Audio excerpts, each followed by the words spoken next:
ಮಾ ಅಂತ ನೋಡ. ಮಾ ಅಂದರೆ ಮನೆ, ತಿರ್ಗದೆ ಅದೇ ಮಾ ಅಂತ ಅಂದರೆ ಮನೆ, ಮಾ ಅಂದರೆ ಮದುವೆ, ಮಾ ಅಂದರೆ ಮಕ್ಕಳು. ಇವು ಮೂರು ಶಾಶ್ವತವಾಗಿ ಉಳಿಯಲಿ ಅಂತ ಆಶೀರ್ವಾದ ಮಾಡಿದ್ದಾರೆ. ಹಾಯ್ ಹಲೋ ಎಲ್ಲರಿಗೂ ನಮಸ್ಕಾರ. Welcome back to my channel. ನಾನು ನಿಮ್ಮ ಪ್ರೀತಿಯ ಭವ್ಯ. ಎಲ್ಲರೂ ಹೇಗಿದ್ದೀರಾ? ಎಲ್ಲರೂ ಚೆನ್ನಾಗಿದ್ದೀರಾ ಅಂತ ಅಂದ್ಕೊಳ್ತಾ ಇದ್ದೀನಿ. ನಾನು ಕೂಡ ತುಂಬಾ ಚೆನ್ನಾಗಿದ್ದೀನಿ. ಇವತ್ತಿನ ಒಂದು ವಿಡಿಯೋ ತುಂಬಾ ಸ್ಪೆಷಲ್ ಅಂತಲೇ ಹೇಳ್ಬೋದು. ನಾವೆಲ್ಲರೂ ಚಿತ್ರದುರ್ಗದ ಹತ್ರ ಇರುವಂಥ ಒಂದು ಟೆಂಪಲ್ಗೆ ಹೋಗಿದ್ವಿ. ಸೊ ಅಲ್ಲಿ ಒಂದು ಟೆಂಪಲಿನ ಒಂದು ವೈಶಿಷ್ಟ್ಯತೆ ಹಾಗೂ ಅದರ ಒಂದು ಮಹಿಮೆಯನ್ನು ಪೂಜಾರರು ಹೇಳ್ತಾ ಇದ್ದಾರೆ, ಕೇಳಿ. ಹಣ್ಣು ತರಬೇಡ್ರಿ, ಹೂ ತರ್ತಿದ್ರು, ಏನು ತರ್ತಿದ್ರು ನಡೀತದೆ. ಇವತ್ತಿನ ದಿವಸದಲ್ಲಿ ನಾನು ಏನಿಲ್ಲ ಅಂದರೆ ತೊಳಿತೀನಿ, ಭಸ್ಮ ಇಡ್ತೀನಿ, ಅದನ್ನು ಬಿಲ್ಪತ್ರನ ಹಾಕ್ತೀನಿ. ಇದು ದೀಪ ಚಿಕಣೆ. ಯಾರೇ ಭಕ್ತರು ಬಂದು ನಿಮ್ಮ ಕೈಲಿ ಎಷ್ಟು ಆಗ್ತದೆ ಅಷ್ಟು ದೀಪ ಹಚ್ಚಿ ಎಣ್ಣೆ ತಂದರೆ ಆತನು ನಿಮ್ಮ ಮನೆ ದೀಪ ಹೊರದಾಗ ಯಾವಾಗಲೂ ಬರ್ರಿ ನೀವು. ಯಾವಾಗಾದ್ರೂ ನಿಮ್ಮ ಕೈ ಬಂದಿರೋ ಬರ್ತಾನೆ ಕರೆಕ್ಷಂತ ನನ್ನ ಶಕ್ತಿ ಬಂದಾಗ ಕರೆಕ್ಷಂತನ ಅವಾಗ ನೀವು ಎಣ್ಣೆ ಇಟ್ಕೊಂಬಂದ ಮುಂದೆ ದೀಪ ಉರಿತು ಅಂದರೆ ನಿಮ್ಮ ಮಂತಾನ ದೀಪ ಉರಿಯುತ್ತೆ. ಇದಂತೂ ಸತ್ಯ. ದೀಪದೆಣ್ಣೆ ಇದು ಒಂದೇ ಕಲ್ಲಲ್ಲಿ ಕಟ್ತಿರೋ ಬೆಟ್ಟನೇ ಒಂದು ಬಂಡೆ. ಈ ಬೆಟ್ಟನೆಲ್ಲ ಒಂದೇ ಬಂಡೆ. ಅಂಥ ಬಂಡೆನ ಈ ಮಹಾನುಭಾವ ಕೆತ್ತನೆ ಮಾಡ್ಕೊಂಡು ಆ ಸೀಟ್ ಹಾಕಿರೋದಲ್ಲ, ಇದು ಕೆತ್ತನೆ ಆಗಿರೋದು. 12 ಕ್ರಮ ಮಾಡಿದ್ದಾನೆ. ಅವು ಮೂರು, ಇವು ಮೂರು, ಇವು ಮೂರು, ಇವು ಮೂರು. ಇಂಥವು 6 ಅಂಕಣ ಮಾಡಿದ್ದಾನೆ. ಇವು ಮೂರು, ಅವು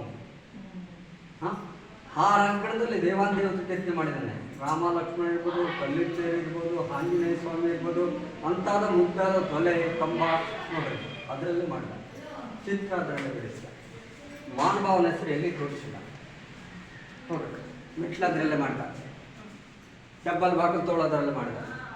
ದ್ವಾರಪಾಲಕರನ್ನ ಅದರಲ್ಲೇ ಕೆತ್ತನೆ ಮಾಡಿದ ನೋಡ್ರಿ. ಗರ್ಭದ ಗುಡಿ ಮಾಡಿದ.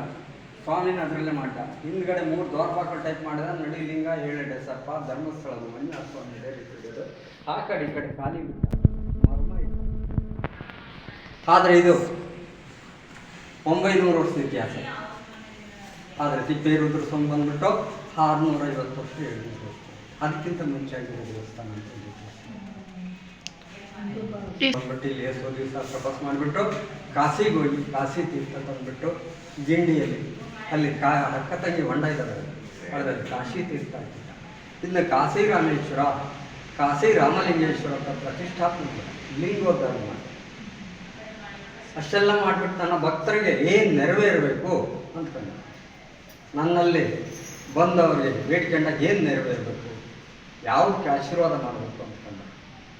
ಆಯ್ತು, ಯಾವುದಕ್ಕೂ ಆಶೀರ್ವಾದ ಮಾಡಬೇಕು. ಅವ್ರ ಮನಸ್ಸಿನಲ್ಲಿ ಏನಿದೆ, ಯಾವ್ದು ಮುಖ್ಯವಾದ ವಸ್ತು ಅಂತ ಈಗಿನ ಆಸೆ ಎಲ್ಲ ಬೇಕು. ಬಂಗಾರ ಆಸೆ ಬೇಕು, ಎಲ್ಲ ಬೇಕು. ಯಾವ್ದು ಆಶೀರ್ವಾದ ಒಂದೇ ಒಂದು ಅಕ್ಷರದಲ್ಲಿ ನಮ್ಮ ಮಾನವ ಜನ್ಮಕ್ಕೆ ಏನು ಬೇಕು ಅಂತ ಅಂದ್ಕೊಂಡಾಗ ಒಂದು ಅಕ್ಷರದಲ್ಲಿ 3 ಸತ್ಯ ನೋಡ. ಏನು ಮಾ ಅಂತ ನೋಡ. ಮಾ ಅಂದರೆ ಮನೆ, ತಿರ್ಗದೆ ಅದೇ ಮಾ ಅಂತ ಅಂದರೆ ಮನೆ, ಮಾ ಅಂದರೆ ಮದುವೆ, ಮಾ ಅಂದರೆ ಮಕ್ಕಳು. ಇವು ಮೂರು ಶಾಶ್ವತವಾಗಿ ಉಳಿಯಲಿ ಅಂತ ಆಶೀರ್ವಾದ ಮಾಡಿದ್ದಾರೆ. ಪ್ರತಿಯೊಬ್ಬ ಮಾನವ ಜೀವಕ್ಕೂ ಇವು 3 ಬೇಕೇ ಬೇಕು. ಇರಕ್ಕೆ ಮನೆ ಬೇಕು, ಜೀವನೋದ್ಧಾರ ಸಂಸಾರ ಬೇಕು, ಹೆಸರು ಹೇಳಕ್ಕೆ ಮಗು ಬೇಕು. KG ಗಟ್ಟಲೆ ಬಂಗಾರ ಗಳಿಸ್ರಿ ಇರೋದು ಅಂತ ಇದ್ದೀವಿ. 500 ಎಕರೆ ಆಸ್ತಿ ಗಳಿಸ್ರಿ ಅಂತ ಇದ್ದೀವಿ. ಕೋಟಿಗಟ್ಟಲೆ ದುಡ್ಡು ಗಳಿಸ್ರಿ ಅಂತ ಇದ್ದೀವಿ. ಇರತಕ್ಕ ಇದು ನಿಮ್ಮ ಜೀವನ ಪೂರ್ತಿ ಇರತಕ್ಕನ್ನ ನಮ್ಗೆ ಇರತಕ್ಕಂಗೆ ಇರಕ್ಕೆ ಮನೆ ಬೇಕು, ಜೀವನೋದ್ಧಾರ ಸಂಸಾರ ಬೇಕು, ಹೆಸರು ಹೇಳಕ್ಕೆ ಮಗು ಬೇಕು. ಅಂಥದ್ದು ಆಶೀರ್ವಾದ ಮಾ ಅಂಬಕ್ಷ ಈತ. ನೀವು ಕಾಶಿಗೆ ಹೋದರೆ ಎಷ್ಟು ಇಲ್ಲಿ ಬಂದಿದ್ದಾನೆ ಅಷ್ಟು.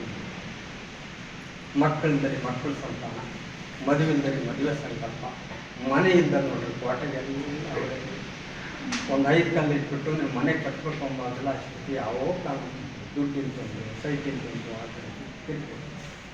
ಇಷ್ಟು ಸ್ವಾಮಿ ಇತಿಹಾಸ ನಡೀತಿತ್ತು. ಆದರೆ ಒಂದು 5 ಕಲ್ಲು ಇಟ್ಬಿಟ್ಟು ನಿಮ್ಮ ಮನಸ್ಸಲ್ಲಿ ಅಂದ್ಕೊಂಡು ಸ್ವಾಮಿ ನಮಗೆ ಒಂದು ನೆರಳಾಗಪ್ಪ ಕಾಶಿ ರಾಮೇಶ್ವರ ಅಂತ ಮನಸ್ಸಿಗೆ ಅಂದ್ಕೊಂಡಿದ್ದೆ. ಗ್ಯಾರಂಟಿ ಮನೆಯಾಗ ಸತ್ಯ ಯಾವ ಕಾಲಕ್ಕೂ ನೀವು ದುಡ್ಡಿದ್ರು ಇನ್ನೊಂದು ಕಡೆದಾದ್ರೆ ಮನೆ ಆಗ್ತದೆ. ಮಕ್ಕಳಾಗ ವರ್ಷ 20 ವರ್ಷ ಎಲ್ಲೆಲ್ಲೆಲ್ಲೋ ನರಕ್ತಾ ಇರ್ತೀರಿ. ಸ್ವಲ್ಪ ಜೋರಾಗಿ ಹೇಳಿ. ಮಕ್ಕಳಾಗಿದ್ದ 10 ವರ್ಷ 15 ವರ್ಷ ಮಕ್ಕಳಾಗ್ದಂಗೆ ನಲುಗ್ತಿರ್ತೀರಿ, ಎಲ್ಲೆಲ್ಲಿ ಆಸ್ಪತ್ರೆ ತೋರಿಸಿರ್ತೀರಿ, ಎಲ್ಲಿ ಆಗಲ್ಲ, ಏನಿಲ್ಲ.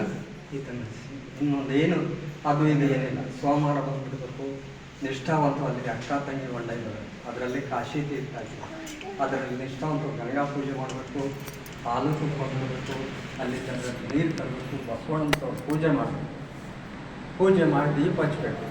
ದೀಪ ಹಚ್ಚಿ ಆತನ ಮೇಲೆ ಅದು ಬೆಲ್ಪತ್ರದ ರಸನೆ ಮಾಡಿದರೆ ಮಕ್ಕಳು ಸಂತಾನ ಗ್ಯಾರಂಟಿ ನಾವು ನೋಡ್ತಾ ಇದ್ದೀವಿ. ಮದುವೆ ಹೆಣ್ಮಕ್ಳಾಯ್ತು ಗಂಡು ಮಕ್ಕಳಾಯ್ತು ಕಂಕಣ ಫಲ ಕೂಡಲ್ಲ.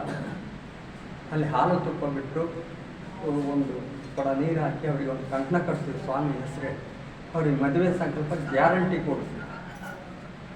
ಇವು 3 ಪರ್ಫೆಕ್ಟಾಗಿ ನಡೀತಾ ಇದ್ದಾವೆ. ಸೋಮವಾರ ಏನೋ ನಿಮ್ಗೆ ದುರಾದೃಷ್ಟದಿಂದ 100ಕ್ಕೆ ಯಾವುದಾದ್ರು ಫೇಲ್ ಆಗ್ಬೋದು, ಇಲ್ಲ ಅಂತ ನಾನು ಹೇಳೋಕ್ಕಾಗಲ್ಲ. ಆದರೆ ಇನ್ನು ಒಂದು ಮನಸ್ಸಿನಲ್ಲಿ ಕಷ್ಟ ಸುಖ, ಇನ್ನು ನೌಕರಿ ಇರ್ಬೋದು, ಇನ್ನು ಮನೆ ಕಡೆ ಯಾವುದಾದ್ರೂ ತೊಂದರೆ ಇರ್ಬೋದು, ಆತನ ಶಿವನ ವಾಹನ ನಂದಿ ಆತನ ಕಿವಿಯಲ್ಲಿ ನಿಮ್ಮ ಕಷ್ಟಗಳು ಹಂಚ್ಕೊಟ್ರೆ ನಿಜವಾಗೂ ಕರುಣಿಸ್ತಾನಂತ ನಾನು ಹೇಳೋಕ್ಕೆ ಇಷ್ಟಪಡ್ತಾ ಇದ್ದೀನಿ. ಇಷ್ಟು ಸ್ವಾಮಿ ಇತಿಹಾಸ ಇದೆ. ನಿಮ್ಮ ಮನಸ್ಸಿನಲ್ಲಿರೋವೆಲ್ಲ ನಾನು ಅಂದ್ಕೊಂಡು ಹೋಗ್ರಿ, ಆತನ ಕರುಣೆ ಇದ್ದರೆ ನಿಮಗೆ ಒಳ್ಳೆಯದಾಗಲಿ ಅಂತ ನಾನು ಹೇಳೋಕ್ಕೆ ಇಷ್ಟಪಡ್ತೀನಿ. ಧನ್ಯವಾದಗಳು. ತುಂಬ ಖುಷಿ ಆಯಿತು.